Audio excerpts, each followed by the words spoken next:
pembahasan dari metodologi penelitian, kita lanjutkan dengan bab 4 ya. Bab 4 ini membahas mengenai metodologi dan proses penelitian. Oke, jadi sebagai pembuka, kita punya yang namanya penekanan metodologi. Nah, suatu metodologi ini berbeda satu dengan yang lain. Kenapa? Karena adanya penekanan-penekanan yang berbeda-beda. Penekanannya itu apa aja? Ada penekanan terhadap dimensi manusia, ada yang terhadap pendekatan keilmiahannya, ada yang terhadap pendekatan yang pragmatis, ada juga yang pendekatan terhadap pendekatan yang otomatis. Nah, komponen metodologi sendiri itu dibagi dalam beberapa pertanyaan penting ya. Yang pertama adalah bagaimana suatu proyek dipecah belah ke dalam beberapa tahapan. Yang kedua, apa yang dikerjakan pada setiap tahapan. Yang ketiga, apa keluaran yang dihasilkan. Nah, dilanjutkan oleh kapan setiap tahapan tersebut dikerjakan, kemudian apa batasan yang diterapkan, siapa saja yang terlibat, bagaimana proyek tersebut dikelola dan dikontrol, serta yang terakhir adalah alat pendukung apa yang digunakan. Oke, jadi pertanyaan-pertanyaan inilah yang akan mengarahkan kita kepada metodologi yang tepat gitu. Jadi nanti kita tahu komponen-komponennya seperti apa. Oke, next kita di sini punya yang namanya sistem informasi komersial. Sistem informasi komersial itu ada beberapa macam, misalnya yang kita ketahui adalah manuals, education and training, consultancy support, case tools, baru ada proforma documents, model building templates, dan masih banyak lagi yang lainnya. Oke. Excuse me. Next, kenapa kita perlu mempelajari yang namanya scientific inquiry? Oke. Ada beberapa alasan, diantaranya adalah yang pertama, scientific inquiry itu membuat kita lebih knowledgeable, dalam arti kita mempunyai dasar untuk mengemukakan pendapat kita. Yang kedua, ini akan menerangkan lebih lengkap dan lebih dalam dan komprehensif juga. Yang ketiga, membuat kita lebih berbudaya, dalam arti apa yang kita ungkapkan selalu berdasarkan pada fakta. Yang keempat, memunculkan pengetahuan dan ide yang baru. Oke, nah dasar karakteristik dari scientific inquiry. Nah, yang ada beberapa ya dasar scientific dari dasar karakteristik dari scientific inquiry. Yang pertama, ini harus berdasarkan fakta. Oke. Yang kedua harus bersifat objektif. Dan yang ketiga itu dapat dianalisis. Ya, dimana maksudnya ini adalah adanya proses yang tepat dan benar untuk mengidentifikasi masalah. Dan dengan demikian kita bisa menentukan metode untuk pemecahan masalah tersebut. Selanjutnya adalah dia juga harus bersifat kuantitatif. Bersifat kuantitatif dalam hal ini berarti dia bisa diukur berdasarkan argumentasi ilmiah. Next, bersifat deduktif hipotesis gitu ya. Deduktif hipotesis.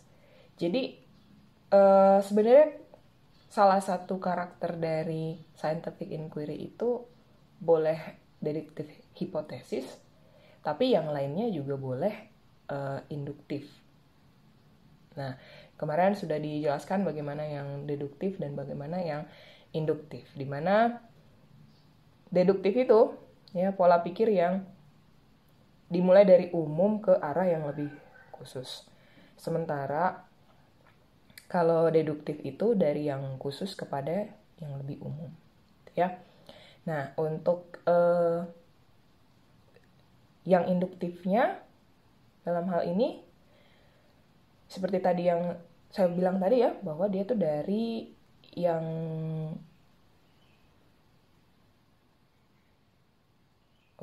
kalau yang induktif itu dari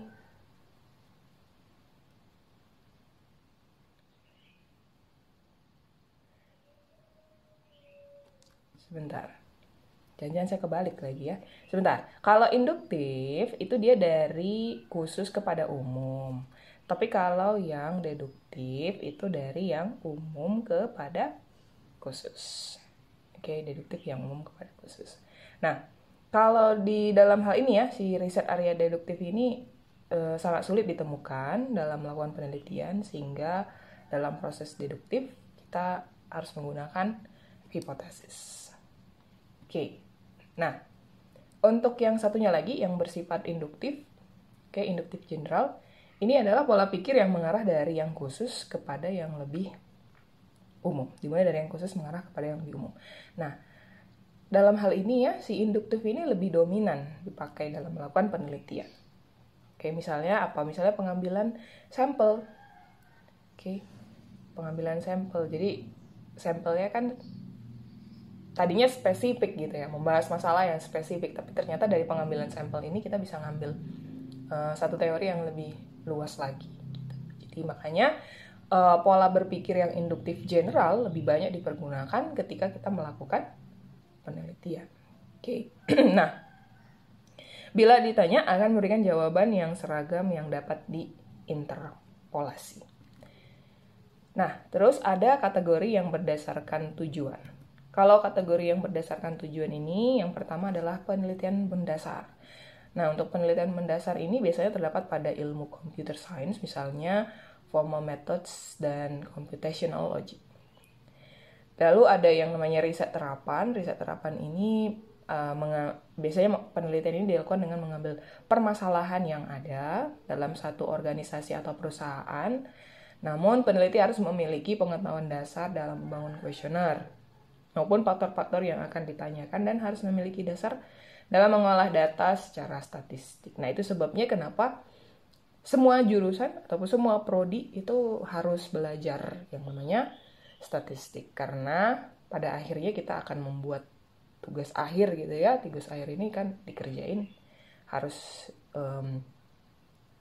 pengolahan datanya itu harus secara statistik. Jadi nggak hanya di kampus kita, tapi di semua kampus wajib belajar yang namanya statistik. Next, evaluasi riset ini merupakan penelitian yang sifatnya comparative study, dengan melihat pada sebuah kasus dalam satu perusahaan dan membandingkan kasus tersebut dengan perusahaan yang lainnya. Next, ada research and development. Ini suatu penelitian di mana alat yang telah kita buat diuji cobakan dan dilihat tingkat keefektifannya. Lalu ada action research, dan action research ini terkait dengan penelitian pertanyaan who, gitu ya. Harusnya tanda tanya kayaknya, bukan tanda seru di sana. Nah, artinya apa? Artinya kita ikut melakukannya. Dan misalnya kita ikut langsung sebagai sukarelawan untuk membantu korban banjir. Nah, sekalian kita ikut sebagai sukarelawan, sekalian juga kita lakukan observasi di sana gitu.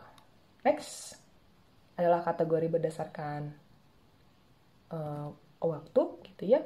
Berdasarkan waktu ada cross-sectional research. Ini time series-nya terdapat kejadian tahun lalu dan tahun sekarang. Lalu ada longitudinal research. Ini research yang dibangun berdasarkan historical data yang diolah dengan computer science. Misalnya apa? Pola hujan, panen, dan sebagainya. Lalu ada kategori berdasarkan metode. Untuk kategori berdasarkan metode terbagi secara garis besar itu kuantitatif dan kualitatif. Kita lihat yang kuantitatifnya terlebih dulu. Untuk kuantitatif sendiri ada beberapa. Yang pertama itu adalah descriptive research atau riset deskriptif. Ini dilakukan ya dengan interpretasi dan kontribusi. Misalnya kita ingin melihat bagaimana pemanfaatan IT di berbagai organisasi. Kedua adalah correlational research. Ini penelitian yang dilakukan belum tentu sebab akibat. Bisa saja diakibatkan oleh adanya satu faktor kebetulan. Contohnya apa? Bila kinerja meningkat belum tentu berkorelasi positif dengan meningkatnya sistem IT. Masih diperlukan adanya satu analisa dan tambahan yang lainnya. Next, quantitative research masih, yaitu adalah causal comparative research, di mana terdapat hubungan sebab akibat. Dilanjutkan dengan experimental research. Ini penelitian yang diberikan perlakuan ataupun treatment, misalnya di hipotesis awal kita katakan bahwa mahasiswa MTI, mungkin MIT ya maksudnya ya. Oke, nanti typo, ini bukan MTI. Yang sudah mengambil mata kuliah metodologi penelitian pada semester 2, lebih banyak yang lulus tepat waktu daripada mahasiswa yang mengambil mata kuliah metodologi penelitian di semester 3. Next, kita punya yang namanya single subject research. Ya, single subject research itu adalah penelitian yang meneliti atau mengamati objek yang sama secara terus-menerus. Baru kita punya yang namanya narrative research. Ini misalnya kita mengcapture berbagai pendapat IT manager di berbagai perusahaan, baik itu berupa peran, kontribusi, dan keluhan-keluhan mereka.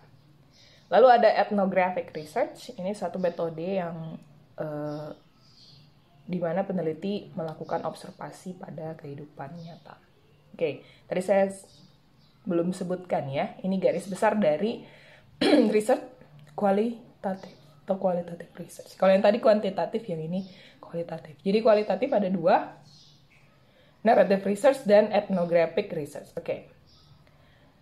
Ini ada tambahannya kalau mau dibaca lebih lanjut referensinya, dan sepertinya itu aja untuk pembahasan dari bab 4 kali ini. Atas perhatiannya saya ucapkan terima kasih.